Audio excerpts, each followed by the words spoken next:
ఒక గొడౌన్ 15 మీటర్లు ఇంటూ 12 మీటర్లు ఇంటూ 10 మీటర్ల కొలతలు గల దీర్ఘగణం రూపంలో ఉంది.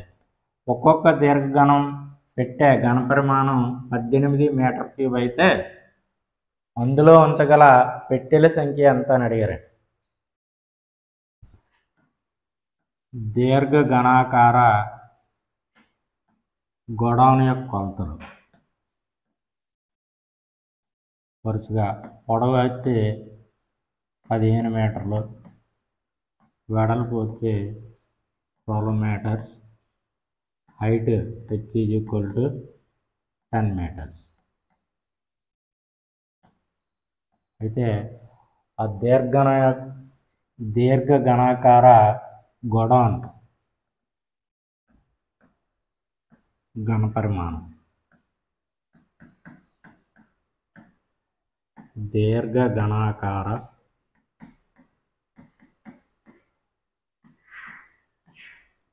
గొడౌన్ ఘనపరిమాణం V = L × B × H. L 15 metres, B 12 metres, H 10 metres. ఆ పెట్టెలో దీర్ఘగణాకార గొడౌన్లో ఉంచగలిగిన ఒక్కొక్క పెట్టె ఘనపరిమాణం. ఒక్కొక్క పెట్టె ఘనపరిమాణం.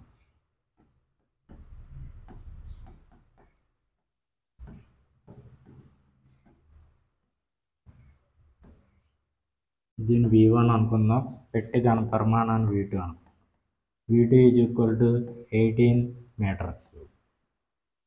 అయితే ఆ గొడౌన్లో ఉంచగల పెట్టెల సంఖ్య ఎంత అని అడిగారండి. గొడౌన్ యొక్క ఘనపరిమాణాన్ని పెట్టె యొక్క ఘనపరిమాణంతో భాగిస్తే ఆ గొడౌన్లో ఉంచగల పెట్టెల సంఖ్య వస్తుంది. పెట్టెల సంఖ్య గొడౌన్లో ఉంచగల పెట్టెల సంఖ్య.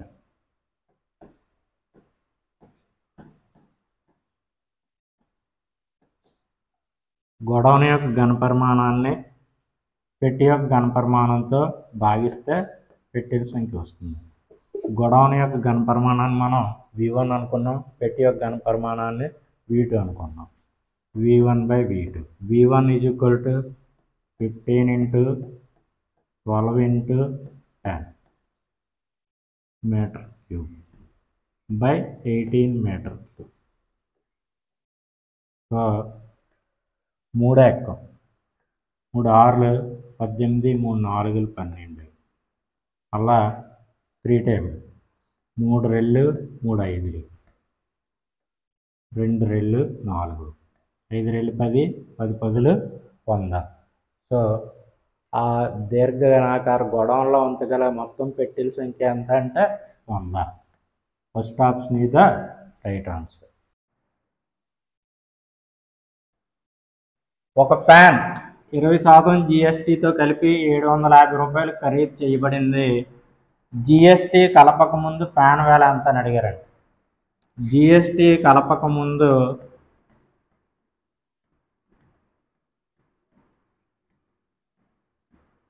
ఫ్యాన్ వేల X రూపాయలు అనుకున్నాం.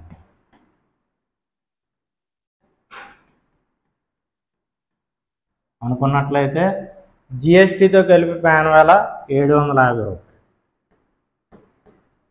20% GSTతో కలిపి ఫ్యాన్ వేల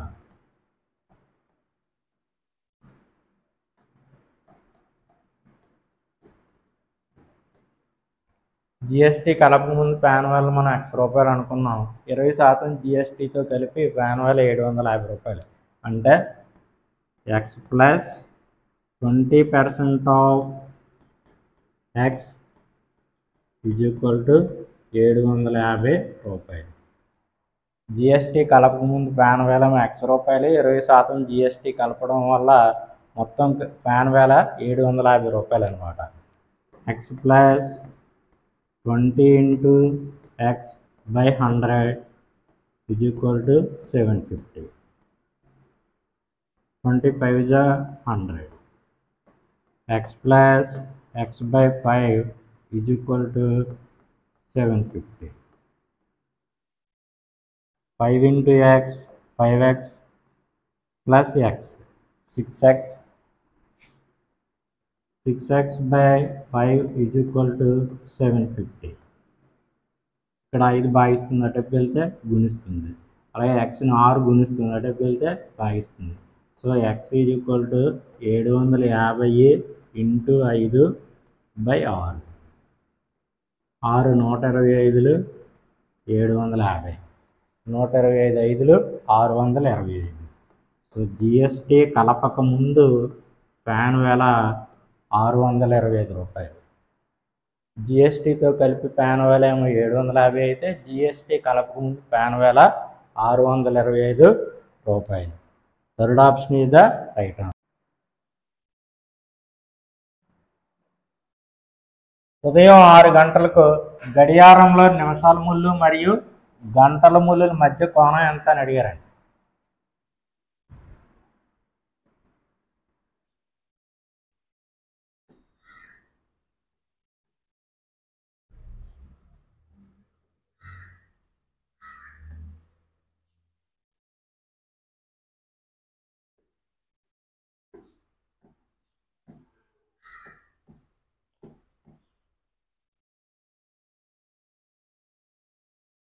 నిమిషాల ముళ్ళు, గంటల ముళ్ళు.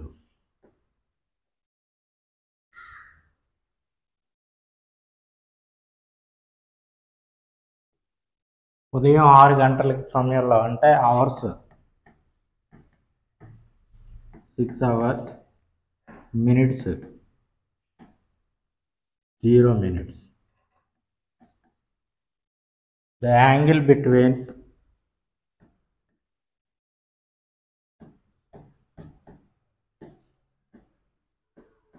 hours and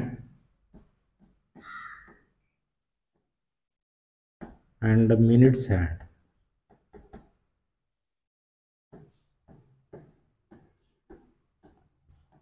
Theta is equal to modulus of 11/2m minus 30h. మనం గడియారంలోని గంటల ముళ్ళు మరియు నిమిషాల ముళ్ళ మధ్య కోణం కనుక్కోవడానికి ఈ ఫార్ములాను ఉపయోగిస్తాం. The angle between hours hand and minutes hand theta is equal to 11/2m minus 30h. ఉదయం 6 గంటల సమయంలో అవర్స్ వచ్చేసరికి 6, మినిట్స్ ఏమో 0. కాబట్టి వాల్యూ ఫార్ములాలో సబ్స్టిట్యూట్ చేద్దాం. Theta is equal to modulus of 11/2 into 0 minus 30 into 6. 0 into anything is equal to 0 minus 30 into 6 180. Modulus of minus 180, that is equal to 180. So ఉదయం 6 గంటల సమయంలో రెండు ముళ్ళుల మధ్య కోణం 180 degrees. 6 గంటల సమయంలో రెండు ముళ్ళు సరళ రేఖ మార్గంలో ఉంటాయి కాబట్టి సరళ కోణం అంటే 180 degrees. Fourth option is the right answer. ఉదయం 6 గంటలకు గడియారంలోని నిమిషాల ముళ్ళు మరియు గంటల ముళ్ళుల మధ్య కోణం ఎంత అని అడిగారు. ఉదయం 6 గంటలకి గంటల ముళ్ళు మరియు నిమిషాల ముళ్ళు మధ్య కోణము 6 into 30 degrees, 180 degrees సరళ కోణం ఉంటుంది. 6 గంటలకి ఉదయం గంటల ముళ్ళు మరియు నిమిషాల ముళ్ళు మధ్య కోణము సరళ కోణం 180 degrees. So fourth option is the right answer.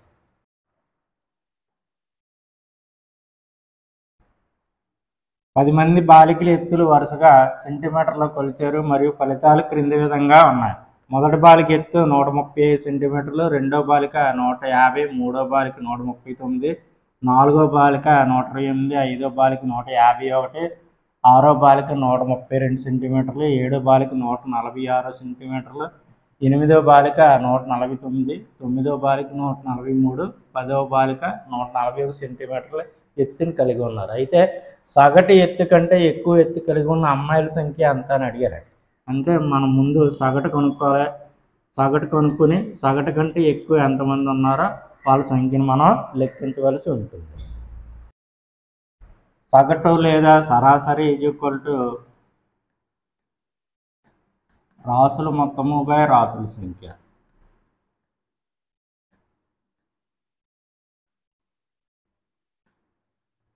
అంశముల మొత్తము బై అంశముల సంఖ్య.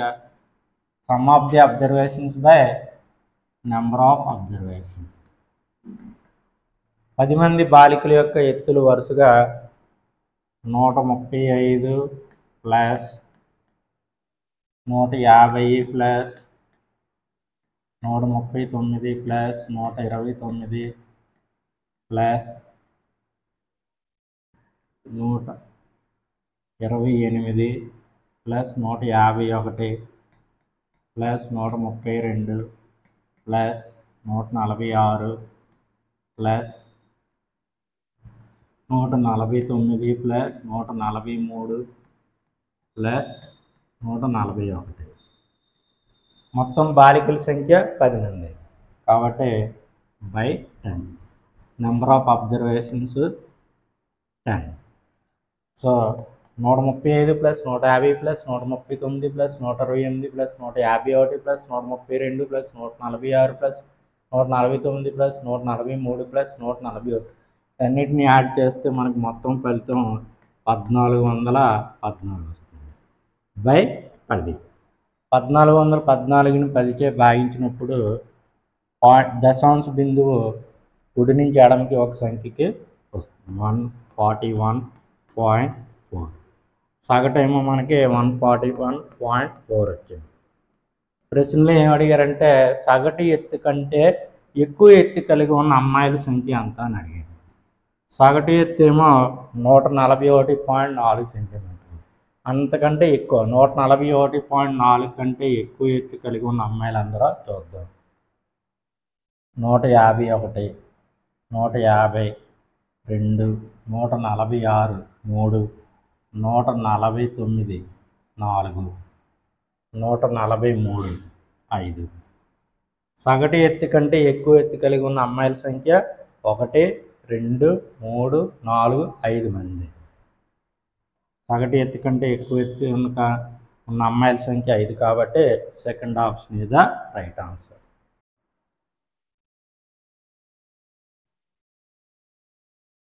రెండు సెంటీమీటర్లు కొలతలుగా గల రెండు ఘనాలు పక్క పక్కనే ఉంచగా ఏర్పడిన దీర్ఘఘనం యొక్క పొడవు ఎంత అని అడిగారు. 2 సెంటీమీటర్లు కొలతలు గల రెండు సమఘనాలు పక్క పక్కనే ఉంచినప్పుడు ఒక దీర్ఘఘనం ఏర్పడుతుంది. దీని కొలత 2 సెంటీమీటర్లే. 2 సెంటీమీటర్ల కొలతలుగా కలిగినటువంటి ఒక సమఘనము, ఇది 2 సెంటీమీటర్ల కొలతలుగా కలిగిన మరొక సమఘనం. ఈ రెండింటిని పక్క పక్కనే అమర్చడం వల్ల ఒక దీర్ఘఘనం ఏర్పడుతుంది. సో ఆ దీర్ఘఘనం యొక్క పొడవు 2 సెంటీమీటర్లు ప్లస్ 2 సెంటీమీటర్లు అంటే 4 సెంటీమీటర్లు అవుతుంది. ఫస్ట్ ఆప్షన్ రైట్ ఆన్సర్ అవుతుంది. ఎగ్జామ్ ఏ అనేది 2 సెంటీమీటర్లు అనుకుందాం. ఇదేమో హైట్, ఇదేమో లెంగ్త్, ఇదేమో బ్రెడ్త్. సో లెంగ్త్ 2 సెంటీమీటర్స్, అలాగే ఇక్కడ 2 సెంటీమీటర్స్. 2 సెంటీమీటర్లు కొలతలుగా కలిగిన రెండు సమఘనాలని యాడ్ చేయడం వల్ల ఏర్పడినటువంటి దీర్ఘం యొక్క లెంగ్త్ a ప్లస్ a అంటే 2 ప్లస్ 2 4 సెంటీమీటర్స్ అవుతుంది. దీర్ఘం యొక్క పొడవు 4 సెంటీమీటర్లు. First option is the right answer.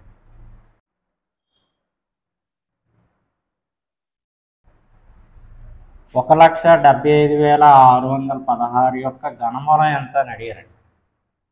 1,75,616 ఘనమూలం కనుగొనేందుకు 3 సంఖ్యలనే ఒక భాగంగా తీసుకుంటాం. అంటే మొదటి భాగం 616, రెండవ భాగము 175. 616 ఒకటి స్థానంలో 6 ఉంది కాబట్టి ఘనమూలంలో కూడా 6 వస్తుంది. ఎలాగో చూద్దాం. 1³ 1, 2 cube 8, 3 cube 27, 4 cube 64, 5 cube 125,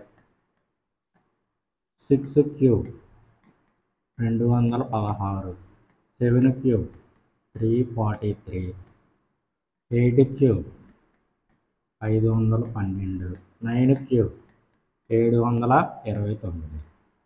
so 6 ఉన్నప్పుడు ఒకటి స్థానంలో 6 ఉంటే దాని యొక్క ఘనమూలంలో కూడా 6 వస్తుంది. కాబట్టి 6 ఉన్న ఆప్షన్స్ 2 ఉన్నాయి మనకి. కాబట్టి 56 అవుతుందా 36 అవుతుందా అన్నది ఇప్పుడు మనం పరిశీలిద్దాం. 175, 175 దగ్గరలో గల ఘనమూలం 125. సో 5 ఒకట్ల స్థానంలో ఉన్న సంఖ్య ఏమో 6 అయితే 10ల స్థానంలో ఉండే సంఖ్య 5 అవుతుంది. So therefore cube root of 1,75,616 యొక్క ఘనమూలము 56. So first option is the right answer.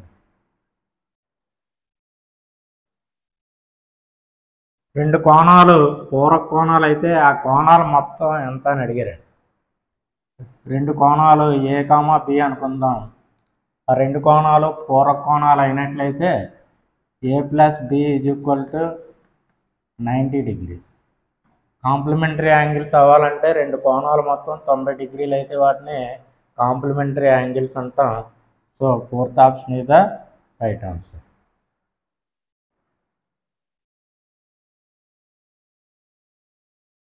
పొడవు వెడల్పు ఎత్తులు వరుసగా 2p, 4q, 8r కలిగిన దీర్ఘ ఘనాకార పెట్టి యొక్క ఘనపరిమాణం ఎంత అని అడిగారు. ఒక దీర్ఘ ఘనాకార పెట్టి యొక్క కొలతలు వరుసగా ఈ విధంగా ఉన్నాయి. పెట్టి యొక్క పొడవు L = 2p, వెడల్పు B = 4q, ఎత్తు height of the cuboid H = 8r. అయితే ఆ దీర్ఘ ఘనాకార పెట్టి యొక్క ఘనపరిమాణం దీర్ఘ ఘనాకార పెట్టె ఘనపరిమాణం V = L × B × H. ఘన యూనిట్లు మనకి ఇక్కడ L ఏమో 2p, B ఏమో 4q, H ఏమో 8r. So 2p × 4q × 8r. Third option is the right answer. 20% GSTతో కలిపి ప్యాన్ వేల 750 రూపాయలు అయితే GST కలపముందు ప్యాన్ వేల కావాలి కాబట్టి 20% GSTతో కలిపి ప్యాన్ వేల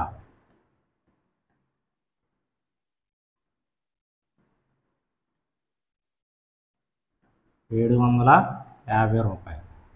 GST కలపక ముందు ప్యాన్ వేల కావాలి కాబట్టి అంటే 120%కి ప్యాన్ వేల 750, 100%కి ప్యాన్ వేల ఎంత? 120కి 750 అయితే 100కి ఎంత అన్నప్పుడు తగ్గుతుంది. కాబట్టి 100/120 × 750. 0 0 గెట్ క్యాన్సిల్. 2 5లు 10, 2 6లు 12, 6 125లు 750, 125 5లు 625. సో GST కలపక ముందు ప్యాన్ వేల 625 రూపాయలు. అంటే third option is the right answer.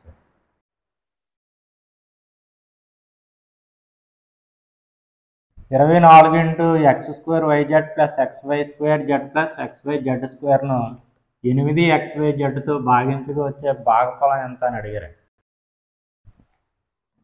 24 × x² YZ + xy² Z + xyz² / 8xyz.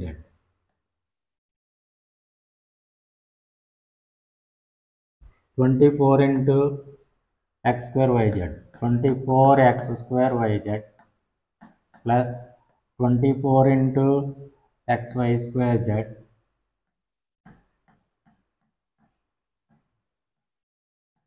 plus 24 into xyz square divided by 8xyz. బ్రాకెట్లో ఉన్న ప్రతి సమాసాన్ని xy 8xyz అనేది డివిజన్ చేస్తుంది. So 24x square yz by 8xyz plus 24xy square z by 8xyz plus 24xyz square by 8xyz. 8 3 24.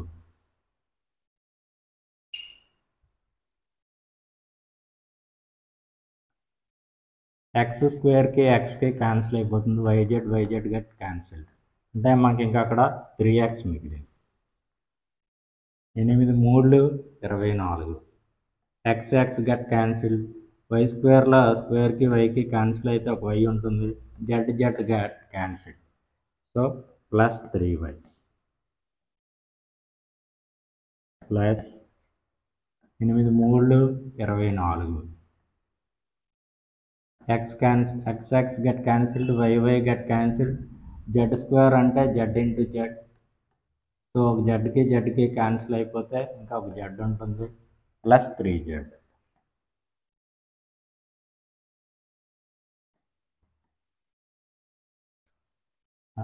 (24 x square yz plus 24 xy square z plus 24 xyz square ని 8xyz తో భాగిస్తే మనకు వచ్చిన సమాసం 3x plus 3y plus 3z.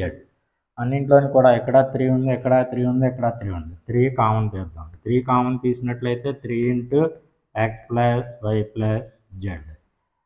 So second option is the right answer.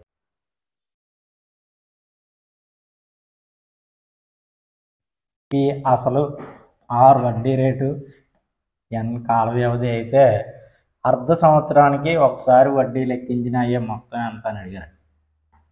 సంవత్సరమునకు అర్ధ సంవత్సరాలు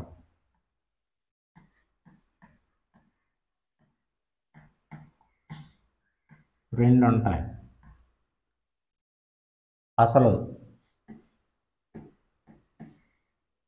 is equal to అసలు R వడ్డీ రేటు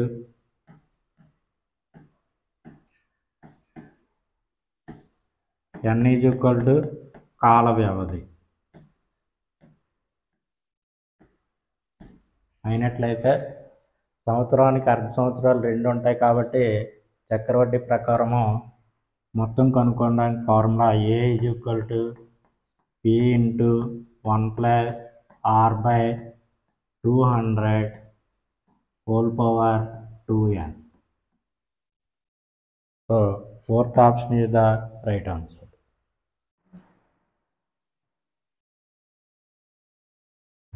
తొమ్మిది 9408ని ఏ కనిష్ట సంఖ్యచే భాగించినప్పుడు భాగఫలం పరిపూర్ణ వర్గం అవుతుంది అని అడిగారండి. 9408ని ప్రైమ్ ఫ్యాక్టరైజేషన్ చేద్దాం. 7 టేబుల్ చూద్దాం. 7 13 91, 30 అంటే 7 4 28, మళ్ళీ 7 4 28. 7 టేబుల్ చూద్దాం. మళ్ళా 7 1 7 పోతే 6 64, 7 9 63, 14, 7 2 14. 3 టేబుల్ చూద్దాం. 3 6 18, 3 4 12. 2 టేబుల్ 32, మళ్ళా 2 టేబుల్ 16, మళ్ళా 2 టేబుల్ 8, మళ్ళా 2 టేబుల్ 4, 2 2 జా. So 9408 is equal to 2 into 2 into 2 into 2 1 2 3 4 5 6 సార్లు రిపీట్ అయింది. 7 into 7 into 3 2 into 2 ఒక జత, 2 into 2 ఒక జత, 2 into 2 ఒక జత, 7 into 7 ఒక జత. జత కూడని సంఖ్య ఏది అంటే 3. కాబట్టి 9408ని 3చే భాగించినప్పుడు భాగఫలం పరిపూర్ణ వర్గం అవుతుంది. సో భాగించవలసిన సంఖ్య 3. Second option is the right answer.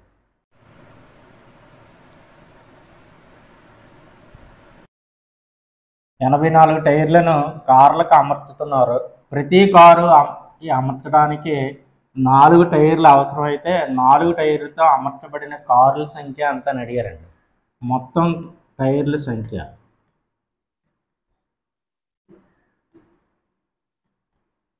మొత్తము టైర్ల సంఖ్య 84. ప్రతి కారుకి అమర్చడానికి అవసరమైన టైర్లు ప్రతి కారుకు అమర్చడానికి అవసరమైన టైర్లు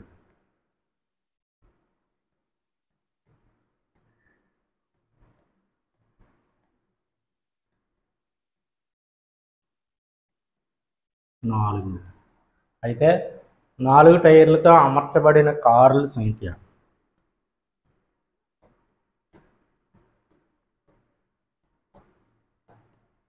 ప్రతి కారుకి 4 టైర్లు అమర్చాల్సిన అవసరం ఉంది. మొత్తం టైర్ల సంఖ్య 84 అయితే మొత్తం కార్లు ఎన్ని అంటే 84ని 4తో భాగహారం చేయాలి.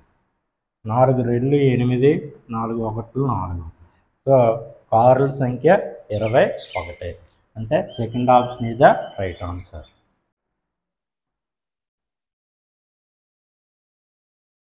3.61492 into 10 power 0 యొక్క విలువ ఎంత అని అడిగారండి. a power 0 is equal to 1. So 10 power 0 is equal to 1. So 3.61492 into 10 power 0 is equal to 3.6149 into 1. ఏదైనా సంఖ్యను 1చే గుణిస్తే తిరిగి అదే సంఖ్య వస్తుంది కాబట్టి 3.6149. Fourth option is the right answer.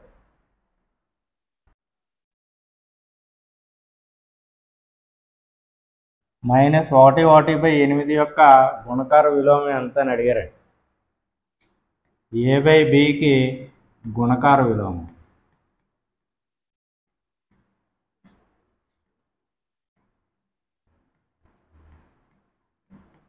b/a అవుతుంది.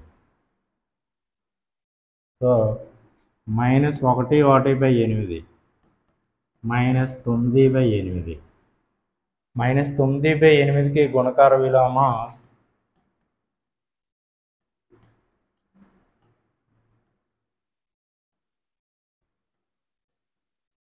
-8/9. So third option is the right answer.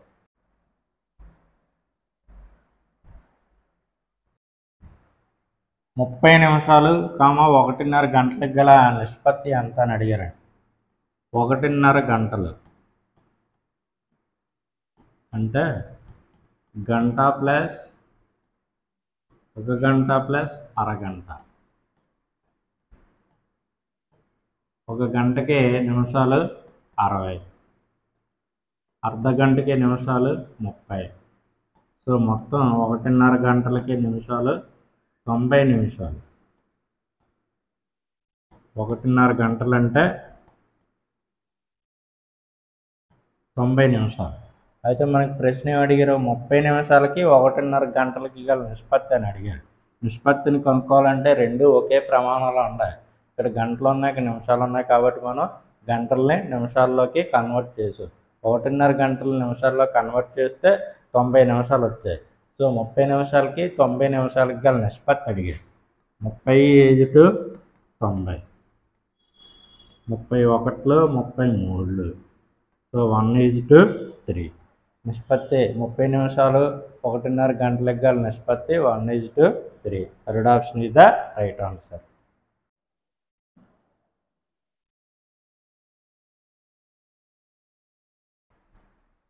నైనాకు 1.5 కేక్ ముక్క, నజ్మాకు 2.5 కేక్ ముక్క ఇచ్చారు. అయితే ఇద్దరికి ఇచ్చిన కేక్ మొత్తం ఎంత అని అడిగారండి. నైనాకి ఇచ్చిన కేకు 1.5 భాగం, నజ్మాకి ఇచ్చిన కేకు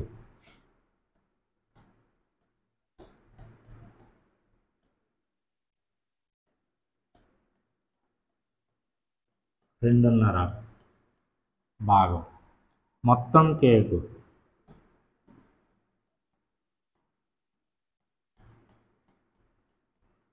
1.5 ప్లస్ 2.5,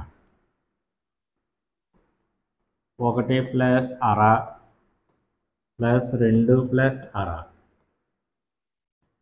1 ప్లస్ 2 3 ప్లస్ అర ప్లస్ అర, అర ప్లస్ అర ఈజ్ ఈక్వల్ టు 1. 2 అర్ధాలు 1, 3కి 1 కలిపితే 4. కేక్ యొక్క మొత్తం భాగం 4. So second option is the right answer.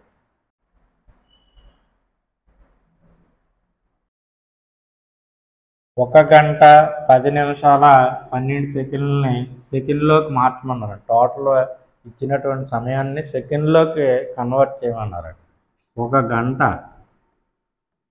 Is equal to 60 నిమిషాలు. ఒక గంటకి 60 నిమిషాలు. ఒక నిమిషం 60 సెకండ్లు. సో ఒక గంటకి 60 నిమిషాలు, ఒక నిమిషానికి 60 సెకండ్లు. కాబట్టి గంటకి సెకండ్లు 60 × 60 ప్లస్ 10 నిమిషాలు 12 సెకండ్లు. ఒక గంట 10 నిమిషాలు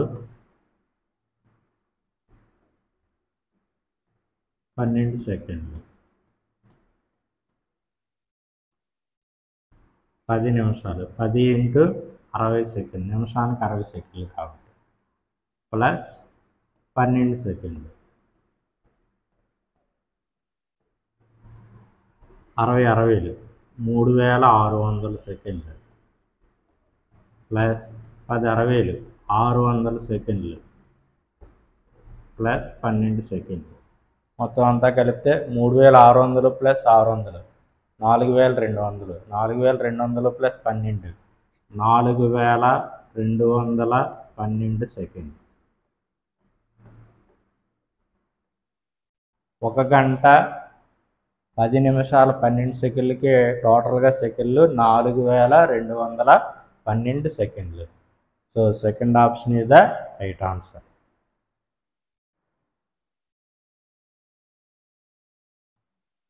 x ఈజ్ ఈక్వల్ టు 3 వద్ద 2 - 8x + 4x + 4 యొక్క విలువ ఎంత అని అడిగారండి. 2 - 8x + 4x + 4. దీన్ని సింప్లిఫై చేసినట్లయితే 2 + 4 6, -8x + 4x అంటే -4x. ఈ సమాసంలో x ప్లేస్లో 3 సబ్స్టిట్యూట్ చేయండి అన్నారు. x ఈజ్ ఈక్వల్ టు 3 వద్ద సమాస విలువ మనకి ఇచ్చినటువంటి సమాసాన్ని సింప్లిఫై చేస్తే 2 - 8x + 4x + 4ని సింప్లిఫై చేస్తే 6 - 4x వచ్చింది. దాంట్లో x ఈజ్ ఈక్వల్ టు 3 వద్ద సమాసం యొక్క విలువ ఎంత అని అడిగారు. సో సమాసం యొక్క విలువ ఈజ్ ఈక్వల్ టు 6 - 4 × 3, 6 - 4 3 12, 6 నుంచి 12 తీస్తే -6. So second option is the right answer.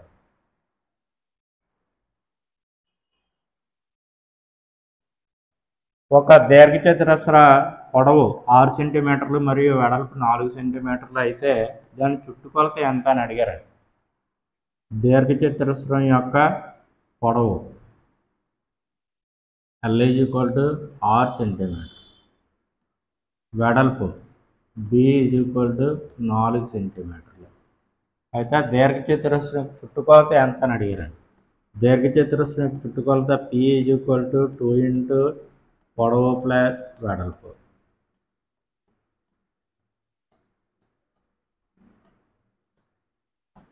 Two into L plus B. పొడవేమో 6 సెంటీమీటర్లు, వెడల్పు 4 సెంటీమీటర్లు. 2 ఇంటూ 6 ప్లస్ 4, 2 ఇంటూ 10, 2 10 20 సెంటీమీటర్లు. సో దీర్ఘచతురస్రం యొక్క చుట్టుకొలత 20 సెంటీమీటర్లు. First option is the right answer.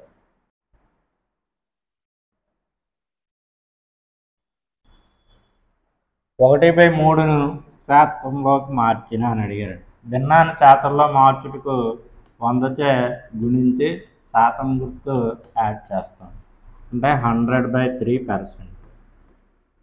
100/3% అంటే 33 1/3%. 100ని 3చే భాగిస్తే 33 1/3. So fourth option is the right answer.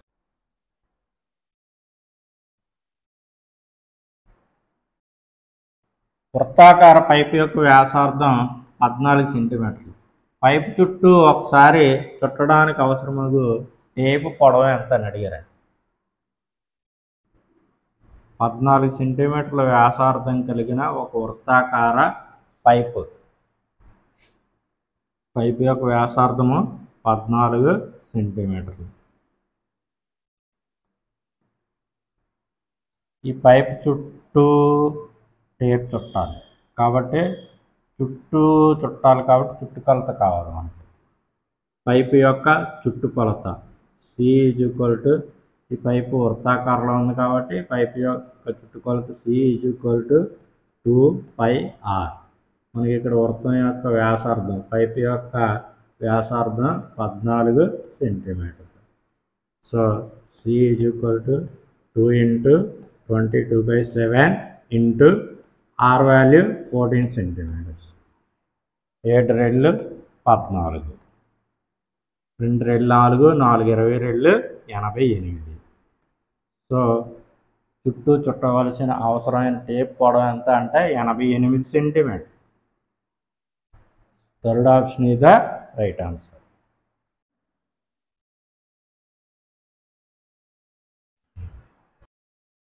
ఒక టీషర్టును 120 రూపాయలకు కొని 100 రూపాయలకు అమ్మితే వచ్చే నష్ట శాతం ఎంత అని అడిగారండి. టీషర్ట్ కొన్న వేళ 120 రూపాయలు. టీషర్ట్ అమ్మిన వేళ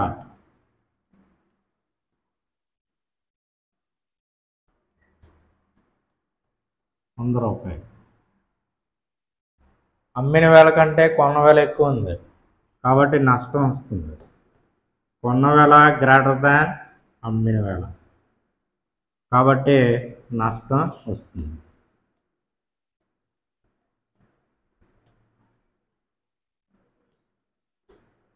నష్టము = కొన్న వేళ మైనస్ అమ్మిన వేళ. కొన్న వేళ అమ్మిన వేళ కంటే ఎక్కువ ఉంది కాబట్టి నష్టం వస్తుంది. నష్టం కనుక్కోవడానికి సూత్రం కొన్న వేళలోంచి అమ్మిన వేళ తీసివేయాలి. కొన్న వేళ విలువ 120, అమ్మిన వేళ 100. 120లోంచి 100 తీసేస్తే 20 రూపాయలు నష్టం వచ్చింది. కానీ మనకి ప్రశ్నలు అడిగింది నష్ట శాతం అడిగారు. నష్ట శాతము = నష్టము బై కొన్న వేళ ఇంటూ 100. లాభ శాతం కానీ నష్ట శాతం కూడా ఎప్పుడు కొన్న వేళపై లెక్కిస్తాం కాబట్టి నష్ట శాతం = నష్టము బై కొన్న వేళ ఇంటూ 100. నష్టమేమో 20 రూపాయలు వచ్చింది, కొన్న వేళ ఏమో 120 రూపాయలు ఇంటూ 100. 0 0 గెట్ క్యాన్సిల్డ్ 2 6 12 100/6 6 1 6 పోతే 40 6 6 36 పోతే 4/6 16 4/6 16 4/6ని 4/6ని సింప్లిఫై చేద్దాం 2 2 2 3 16 2/3 శాతం సో నష్ట శాతము 16 2/3 శాతం. Fourth option is the right answer.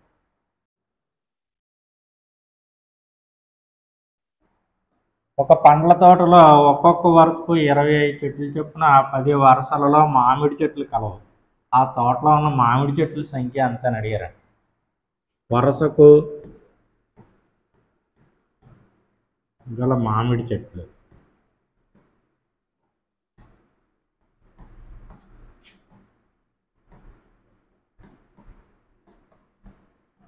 25.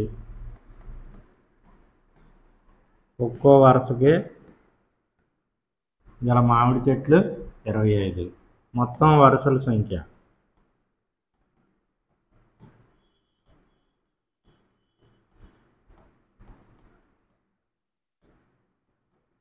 10 వరుసలు ఉన్నాయి.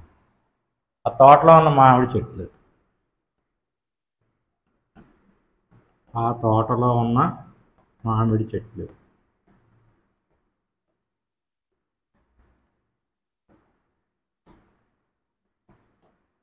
ఒక్కొక్క వరుసకి 25 చెట్లు ఉన్నాయి. మొత్తం వరుసల సంఖ్య 10 కాబట్టి తోటలో ఉన్న చెట్ల సంఖ్య ఇది ఈక్వల్ టు 25 × 10. 25 10 250. సో ఆ తోటలో గల మామిడి చెట్ల సంఖ్య 250. అంటే first option is the right answer.